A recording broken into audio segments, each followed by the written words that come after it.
Well, Monica's mom is worse than we thought.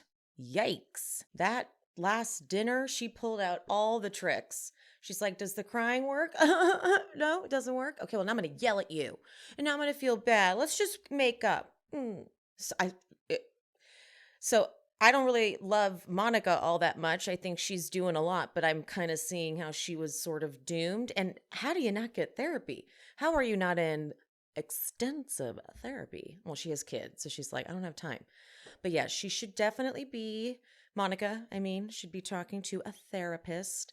I think they said that they need a therapist. I think that's what Monica's mom said, but I don't really trust anything that comes out of that woman's mouth, especially when there's a camera right there. But okay.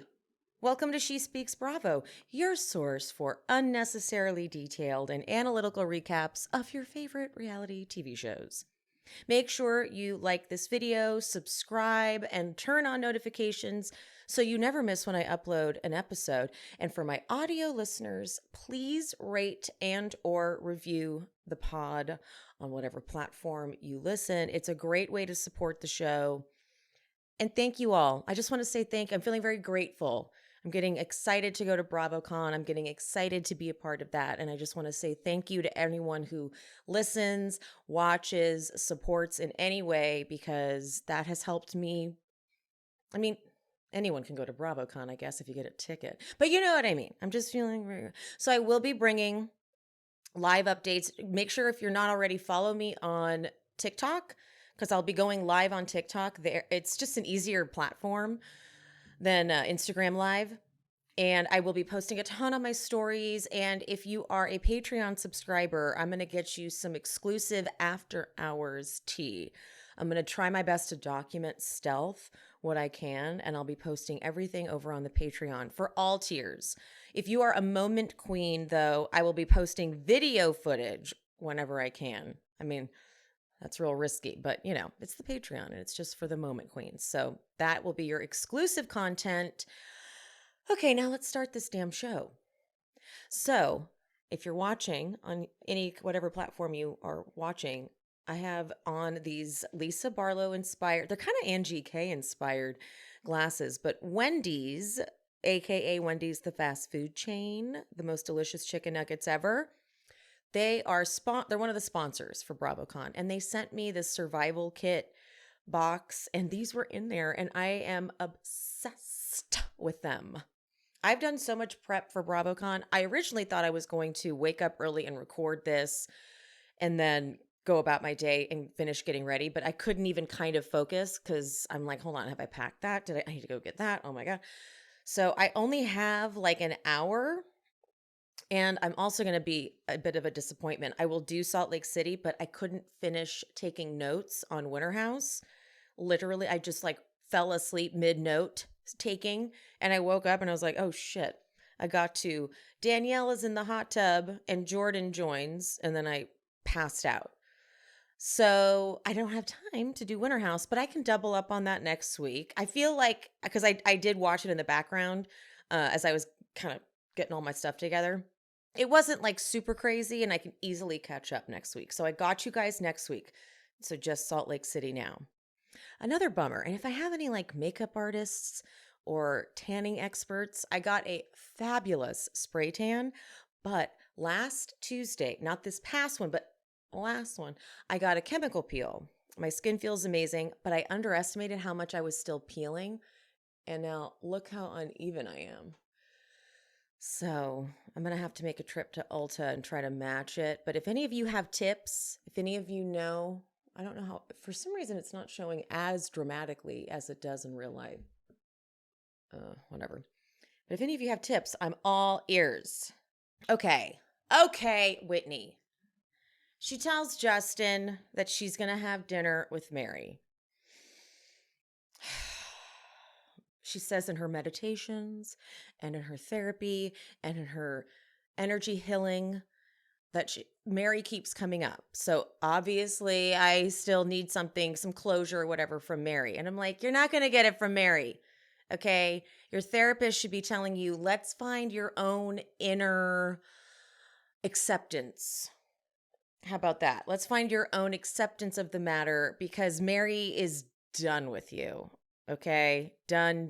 There's no, even before she was done with you, she was sending you crazy text messages. So let's just move it along. Okay, girl? Thanks. Then they talk about how their daughter's birthday is going to be coming up, and there was like some miscommunication about the date.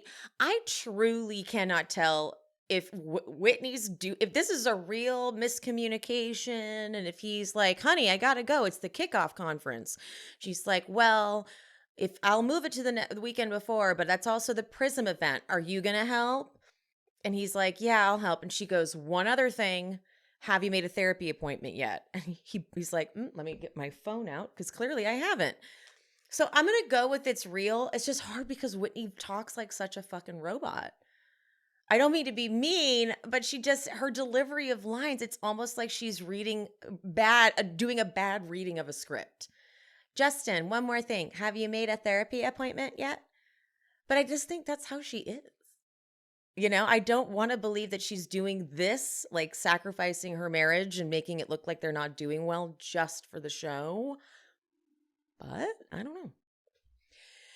Monica and Heather go snowmobiling. I want to go right now. That looked so fun. And then afterwards, they get to have some hot cocoa in the cabin.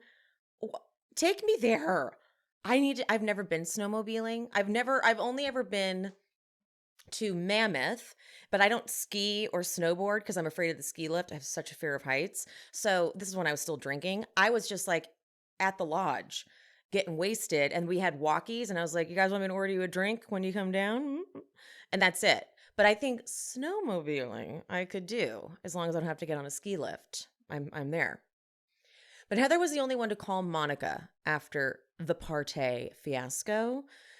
And it was because her mom, Monica's mom, not helping her, reminded Heather of when she divorced her ex-husband and her family had a hard time supporting her, etc.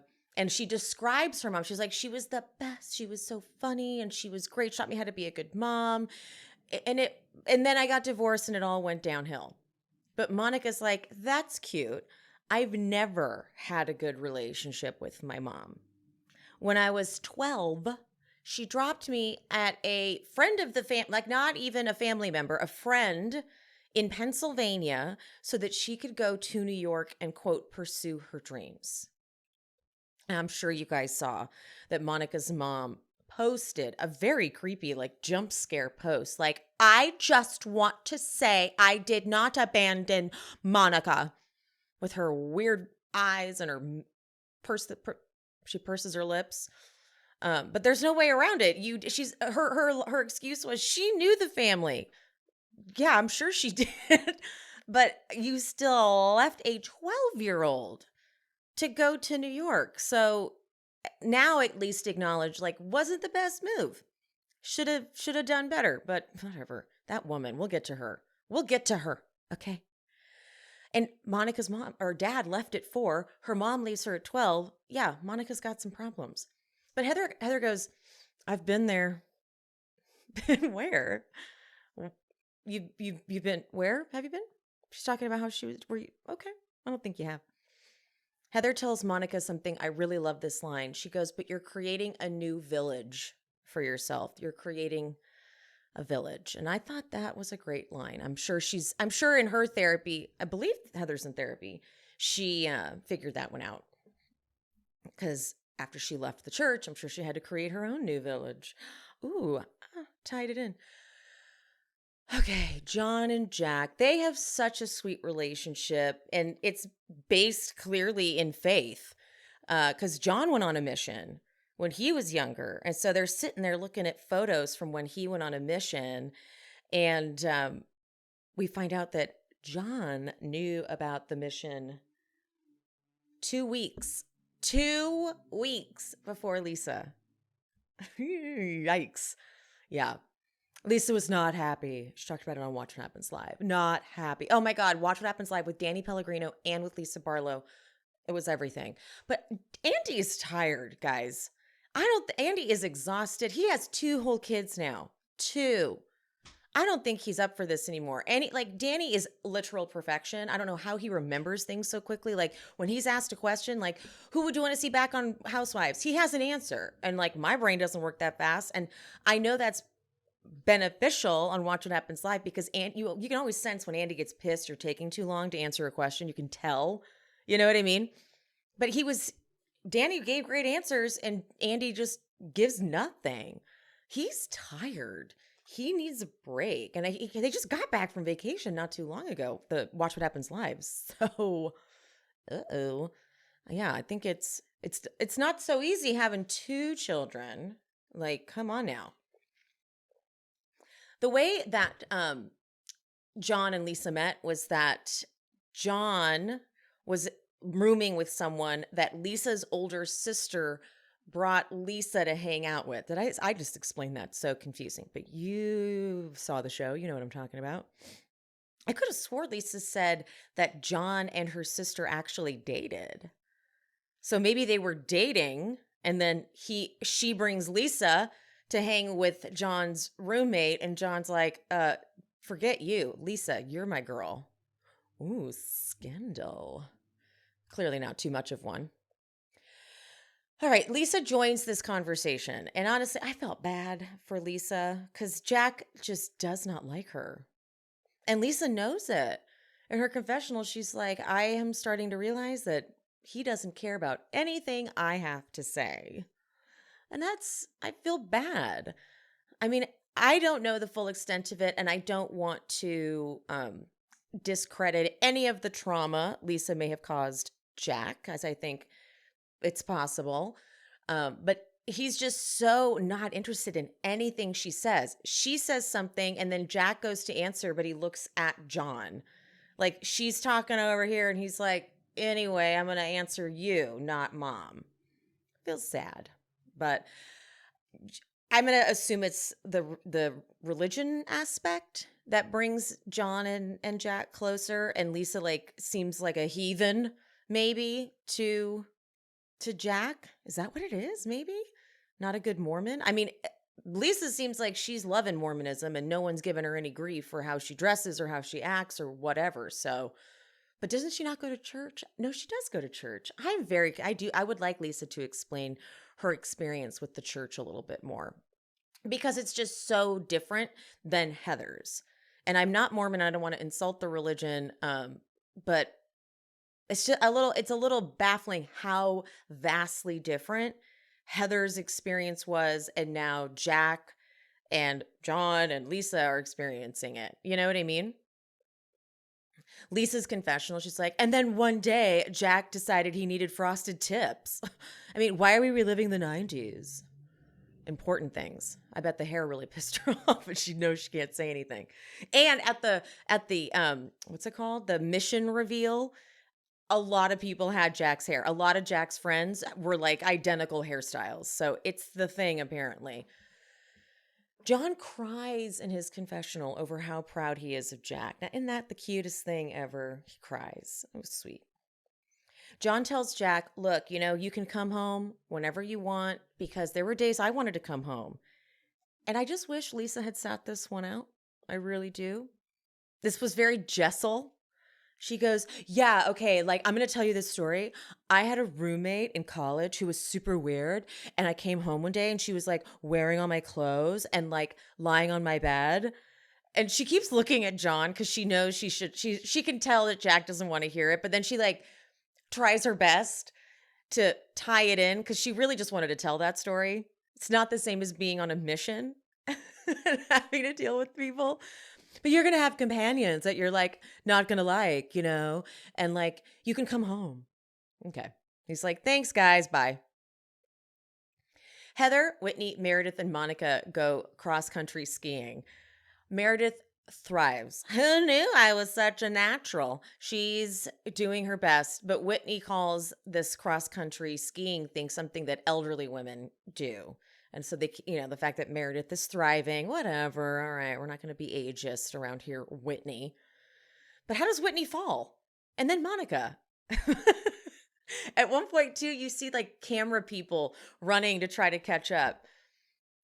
They tailgate after, which was like the chicest tailgate I've ever seen. This was fun. Like, I would have totally been down for this. Cross country skiing, which looked like something I could actually do. And it's like a little ride you were on. Couldn't get too hurt. And then afterwards, she's got this like charcuterie board laid out. I'm like, okay, fun. This is a good activity. But Monica is in a rental because her mother, the car is in her name, but Monica pays for the car. I mean, obviously, we need to change that immediately. Like, Monica, let's figure out a way to get your mom off of anything of yours, okay? And so Monica, after the party, gets a call from her mom, and it's like, if I want the car by 4 p.m. or I'm calling the police and saying it was stolen. So Monica had to give the mom the car, and the mom took the car, leaving her and her 4 children carless. So she had to rent a car. Okay. And Meredith hadn't met Monica's mom because she wasn't at the Easter thing. And Heather's like, you'd actually like her. She's like, she's charming. And Monica goes, yeah, like how Ted Bundy was charming. Okay. I would actually not be surprised if Linda had a secret violent past, because she's got something behind her eyes. I'll tell you that much. Heather goes, I guess, wow, I'm the only one not talking to my mom.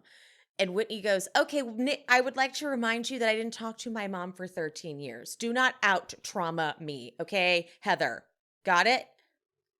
And Meredith goes, I have plenty of trauma, but I do speak with my mother all the time. Thanks, Meredith. Whitney invites them to a thing that she's hosting. And then she goes, but Meredith, I have to have an awkward conversation with you.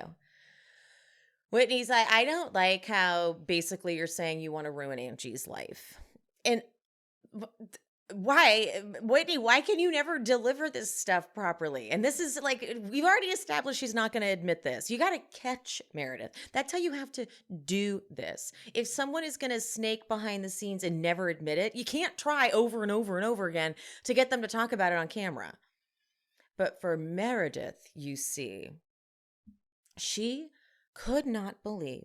How could you see my car crashed on the side of the road and not reach out to me for 48 hours? So Whitney said, yeah, no, I drove by that car. And then they give us the flashback. Because I was like, wait, was the car fucked up? No, it was just like in the snow.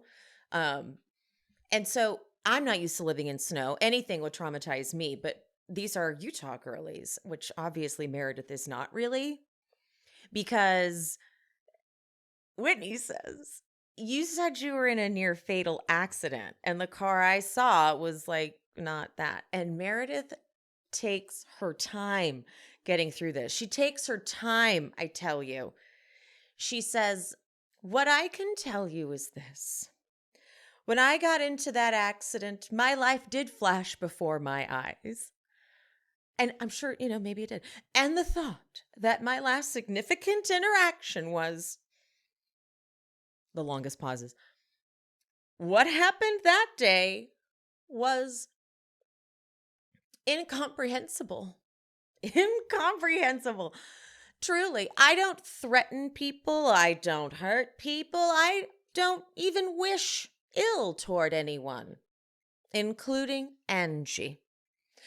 It's not true. But Whitney goes, yeah, thank you. Thank you. Whitney, what are you talking about? Whitney, thank you. For what? She's like, I just want this to end. So can you stop already? You got to stop. The rumors, the nastiness about her. When I found out that bad sleep could cause weight gain, I was like, okay, I need to get my sleep under control. Now we've gone too far. Because I just have never really gotten good sleep. I always envy those people that can just lay in a bed and fall asleep. Not me. I toss, I turn. It's not pretty. And apparently not sleeping makes you not pretty, okay? Introducing Beam Dream. This is the healthy hot cocoa for sleep by Beam. It is their dream powder. And today, my listeners get a special discount on Beam's Dream Powder, which is their best-selling healthy hot cocoa for sleep with no added sugar. It is now available in delicious seasonal flavors like cinnamon cacao, sea salt caramel, amazing, and white chocolate peppermint. Better sleep has never tasted better. Dream contains a powerful all-natural blend of reishi, magnesium, L-theanine, melatonin, and nano CBD. Talk about a powerhouse of ingredients. They help you fall asleep, they help you stay asleep, and you wake up refreshed and healthy. A recent clinical study revealed Dream helped 93% of users wake up feeling more refreshed, and 93% reported that Dream helped them get a more restful night's sleep. You just mix Beam Dream into hot water or milk, stir or froth, and enjoy before bedtime. I'm a big fan of the sea salt caramel. I love having that. I have that every night around midnight. I could do it earlier, but it knocks you out. But you don't wake up groggy and feeling like you were drugged the night before, you know? If you want to try Beam's best-selling Dream Powder, take advantage of their biggest sale of the year and get up to 50% off for a limited time when you go to shopbeam.com/shespeaks and use code CYBER at checkout. That's shopbeam.com/shespeaks and use the code CYBER for up to 50% off. How could you do this to me? Question mark. The seasons, they're changing. It's starting to feel like fall. Seasonal flavors of things are coming into play. But I'll tell you what is never in season: body odor, okay? I know I've preached about Lumi plenty of times, but I'm going to do it again because I have been using Lumi for years, almost at this point, a decade. Lumi was created by an OBGYN who was tired of the vagine getting all the blame for odor down there. She realized that body odor is actually not just an underarm thing, it's everywhere on the body. She formulated a pH optimized deodorant that's clinically proven to control odor everywhere for up to 72 hours. I recommend showering within a 72-hour window, but hey, if you can't, you got the Lumi. I discovered Lumi. I was working in restaurants. There's lots of running around and whatnot, so it makes sense that body odor occurred. But I just happened to hook up with someone new, and a couple days later, I smell a smell from that bikini region that was a new smell. And I was like, oh, I have an STD. Wonderful. So in my Google searching, I was then targeted by a Lumi ad. And once I saw deodorant for the whole body created by an OBGYN, I was like, well, it'd be a lot easier if this was just body odor and not an STD. So I impulse purchased the Lumi. Boom. Used the Lumi. No more odor. It smelled like the lilac scent that I got. And problem solved. Never called that guy again, I'll tell you that much. I was too scared. What makes Lumi different than any other deodorant is it was created by an OBGYN for the entire body, but it's aluminum free, it's baking soda free, it's paraben free, it's pH balanced to use below the belt, and it is clinically proven to control odor better than a shower with soap alone. 12 hours after a shower, the average person has an odor level of 6 out of 10. With Lumi, the average odor level is a 0 out of 10, okay? Lumi's starter pack is perfect for new customers. It comes with a solid stick deodorant, cream tube deodorant, 2 free products of your choice, like a mini body wash and deodorant wipes, and free shipping. As a special offer for our listeners, new customers get $5 off a Lumi starter pack with code SHESPEAKS at lumideodorant.com. That equates to over 40% of your starter pack when you visit lumideodorant.com and use code SHESPEAKS. I love that. We get a very long scene with Angie and her dad and like teaching how to make chicken lemon rice and stuff. And don't get me wrong, I love it, but it felt like quite a long time for this scene where I couldn't totally tell what the point like story-wise was, other than she talks about how she hasn't had a date with just her and Sean for over a year and a half, maybe even 2 years. And she's like, but you and mom never went out, did you? Like you put all the money towards the kids. Her dad's advice is be firm and show Sean who the boss is. And then Sean comes home and is like not even interested. He's barely even listening to Angie when she's like, do you want us to make you a plate? And he's like, I'm going to go shower.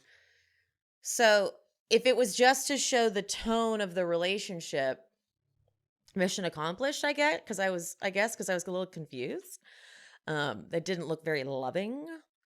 Looked like there was like an undertone of something else. Like that dad knew something too. Dad was like, you show him who's boss. I'm like, why is that your advice? You know? Oh, Mary and Whitney meet for dinner. I mean, Whitney, what are you doing? Whitney, what are you doing? What are you doing? Why would you do this to yourself? We missed you at Greek Easter. First of all, as soon as Mary gets there, you need to open with an apology. This is how it could have been effective. I wanted to bring you here to formally apologize on camera, but maybe you don't need to say that, for calling you and your husband a predator. That was too far, especially to say on a platform like this.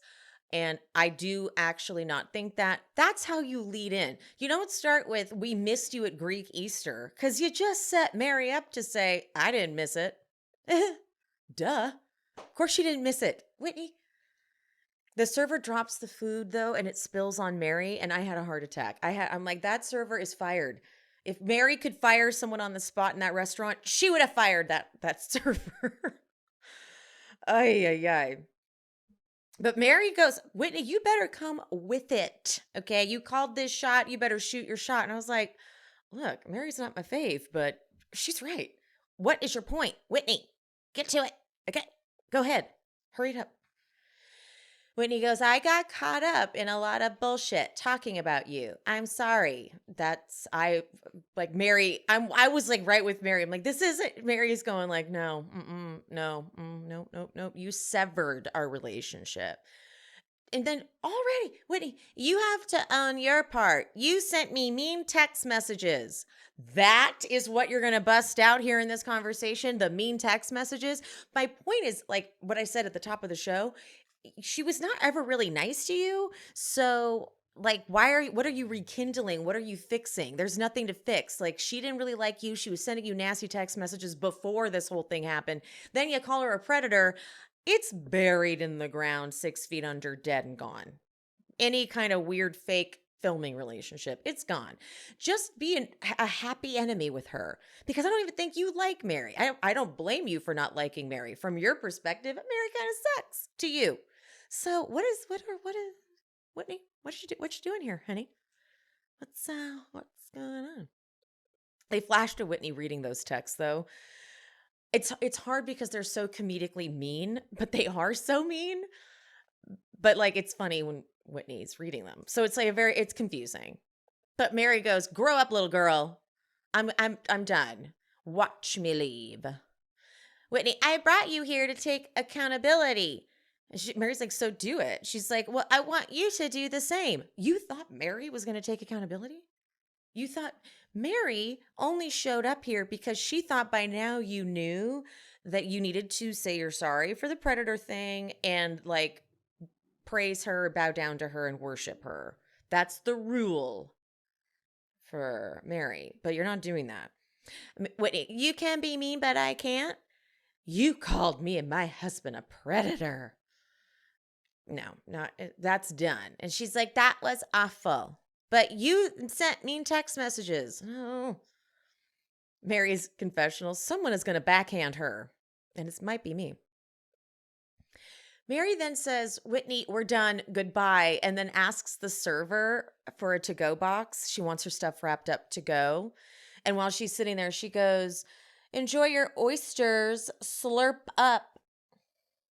And I'm sorry, I forgot that she already at this point said, no, that's what you don't get. Wake up, bobblehead. And then she like bobbled her head. Ow, that gave me a headache.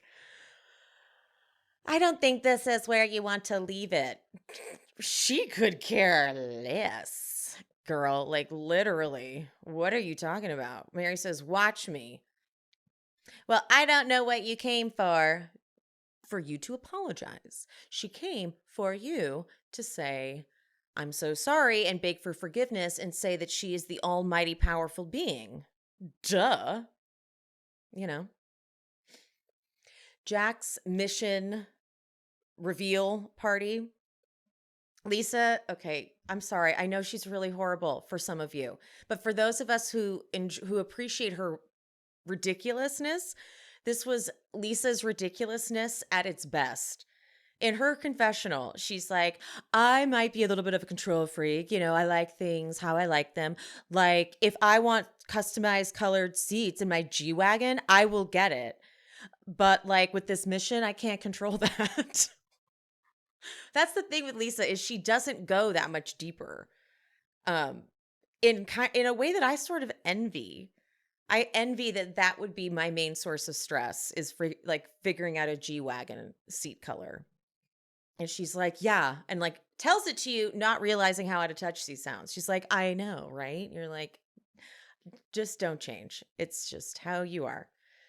I was impressed, or maybe not impressed. I was confused. I was bewildered. I was impressed, confused, bewildered, all of the things about how many faces were blurred. How many people are like, I'm not being on this damn show, but I do want to come to Jack's party. All the boys have kind of the same hair. When Jack gets up and announces it, Lisa's face, oh my God, oh my God, oh my God. Colombia, Bogota. Oof, oof. Lisa's then confessional again. He'll probably be held up at gunpoint. My friend's son did his mission in Colombia and he was held up at gunpoint like weekly. So he would just carry an extra few bucks in his pocket so he could be like, okay, I see the gun. Here's the cash. I mean, overall, it's thrilling. What? She tripled down on Watch What Happens Live, but then she ended it with, but we love Colombia. We love it. I mean, look, I don't think would lie about that. I think she's just telling a genuine story. I also think people know that about Colombia. I can't remember who it wasn't it was New York when they went to Colombia. I remember Dorinda being like, is it safe? And then also, I think it was Beverly Hills. It was a throwaway moment. Faye was talking about having been to Colombia, and whoever she was telling was like, ooh, that kind of scares me. And she's like, you get security and it's out of your mind. You don't even think about it. Oh, okay. I'll get myself some security detail. Monica meets Linda for dinner. Linda could not be more obvious. She immediately starts crying, but she's crying and like kind of looking at Monica. She's like, are you looking? No. Okay. And then Monica just asks the server, can I get a straw? And then Linda's like, that wasn't enough. Here, what if I cry a little bit harder? Like really leans into it. And then she's like, well, that gave me a headache. Okay. And then she tries this one. She tries another one, her other tactic. I watched a movie about an older lady in Croatia who had issues with her mom. The mom died and they hadn't resolved their issues. And I don't want that to happen to us. What's interesting is that is a victim story. Like you're the mom in that situation. You are the mom. The mom died and hadn't resolved their issue. And I'm going to die and you're not going to, I don't want that to be us. Well, then don't be you. Okay. Monica's like, you want me to feel bad for you when I was crying and you didn't give a shit. And Linda's face, she's like, ooh, don't you? Monica says, and you want me to sit here and feel bad for you? Linda gets the neck roll like I've never seen a neck roll. I'm not asking you to feel anything for me. I'm asking you to have a conversation. Ooh. Monica's like, don't talk to me like that. Linda said, okay, you said in Palm Springs you were trying to calm Angie down because you care about her. That's what I was trying to do with you. Then I had this epiphany, guys, and I made some content about it, so you may have already seen it on TikTok and IG. What Monica thinks she did for Angie in Palm Springs is clearly what her mom has done to her numerous times. You know, maybe they've gone somewhere with new people, and as soon as Monica started acting up a little bit, there's Linda shaming her, making her feel bad, but then framing it like, I care about you. I just don't want you to embarrass yourself. I care about you. Like no loyalty, and that's what Monica did. Like no matter how you felt about Angie going to Palm Springs, that was allegedly Monica's closest friend in the group, like the one that quote brought her in. They have this connection through Jen Shaw, and she turned on her as fast as she could because she wanted to kiss up to Meredith, the new friend, the hostess, the one with the power. It's like you don't even realize you're doing it, but it was like so the parallels, And I know that like Angie was acting a fool, but it's still so was Monica, So therapy, a little bit of therapy. Monica's like, I didn't get in Angie's face. Okay, but you did. You did. So let's reflect some more. And Linda goes, I don't know what to do with this. And Monica's like, I know you tried crying, you tried yelling, which she had. But of course, Linda, if you bust Linda, she gets even crazier, meaner.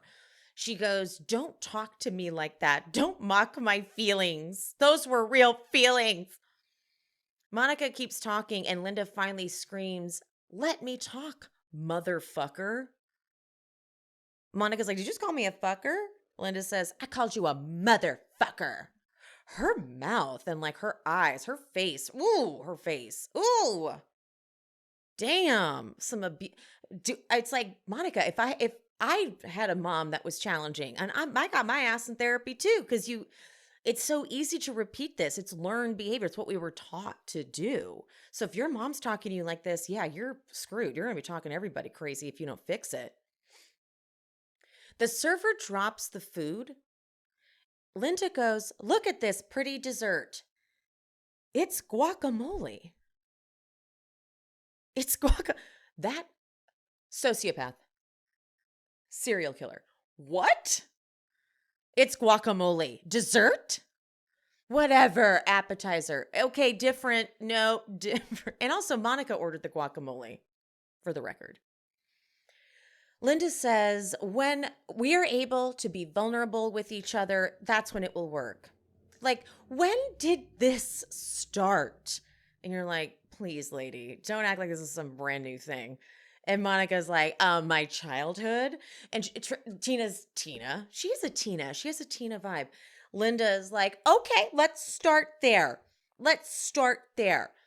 And Monica's like, look, I was triggered at that party because it reminded me of when you went to New York and abandoned me. And Monica, I had to start my new job. Sorry, that was Linda. How do we move past this? Well, you have to acknowledge it. You're still not acknowledging it. As an adult, looking back, it's like, fuck, that wasn't my best move. Then Monica throws out, you still haven't worked through your issues. And then we get the history, which is wild to find out that Monica and her mom have had a difficult relationship because clearly there's her mom still really taking care of her mom, or so Monica's grandma, like we see her still trying to get that validation. But if her mom, Linda's mom, Monica's grandma, said to Linda as a kid that she never wanted a daughter, then yeah, that's going to mess her up. Linda goes, I'm over it. No, because you treat me the same way your mother treated you. That's like the worst thing you could say to Linda, I bet. Ooh, that she's like, how dare you? No, I don't. Monica's confessional is going through like the parallels. Like I can just see how like I got pregnant too young. My mom got pregnant too young. I've had fucked up marriages. Her mom converted left Catholicism to become a Mormon and then moved out of Boston, now lives in Utah, like all these things. So Monica just sees this line of resentment. So if she wants to not repeat this, she needs to get some therapy so that she can talk out. Because it's not just like talking out what's happened in her life and having the therapist be like, damn, that's fucked up.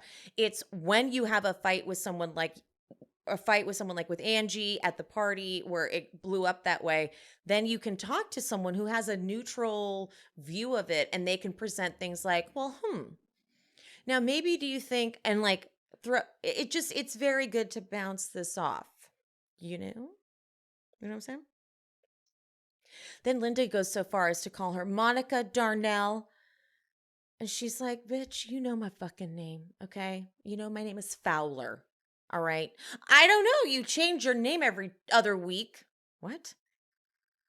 She goes, okay, yeah, it's nothing like what you've done to me, because Linda's trying to make it seem like Monica's bad. She's like, sit in the back of a trunk of a car while you make out with your boy toys. And Linda goes, that was one time. I'm like, oh, I thought you were going to say like that never happened. But you're like, and then she goes, I'm sorry that I kissed a boy. That's so toxic. Monica's like, and still right now. No, it's about the position you put me in as a kid. And you still right now don't give a fuck. Linda says, I don't. Get over it. She says, get over it. What about the vulnerability? Linda, where'd that vulnerability go that you said that you guys needed and could have worked through things together with the vulnerability? Huh? So please. It was it was hard to watch. It was definitely tricky for a lot of people. I got a lot of comments, people being like, this isn't fun. I kind of don't want the moms to be on this show. I go back and forth because I think it's for women, especially. I think for humans, their relationship with their parents is such a huge part of their story. And if Monica's mom is this way, I think it's kind of interesting to see it, the way it shakes out with the group, you know? So anyway, all right, I got to wrap this up. Winter House I'll get to next week, I promise, but I got to edit this so I can hop on the flight and get to Vegas. Again, anyone any advice on how to even this out?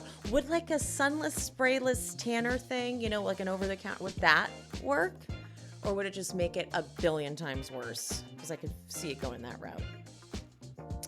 Anywho, I love you guys, mean it, and I will see you from BravoCon. Thank you so much for watching and for listening to She Speaks Bravo with Emily Hanks. If you haven't already, would you mind leaving a 5-star rating and review on whatever platform you listen? That would be amazing. And if you're watching on YouTube, make sure you are subscribed and hit that bell so you don't miss an episode. And if you're looking for more content, more exclusive bonus content, check out the Patreon. I post 2 exclusive episodes a month, and I'm covering just the Bravo jams, like Classic Roni, Atlanta, and of course Vanderpump Rules. If you just want to support the show, head to buymeacoffee.com/SheSpeaksBravo and buy me a coffee, or 2, or 5. We also have merch available at SheSpeaksBravo.com. And if you're interested in hearing my takes on non-Bravo shows, check out my new podcast, She Speaks It All.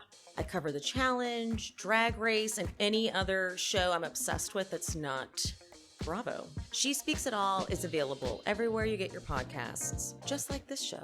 Make sure you're following me on the social medias. I am She Speaks Bravo across all platforms. Thank you so much for any support you give the show, even if it's just listening.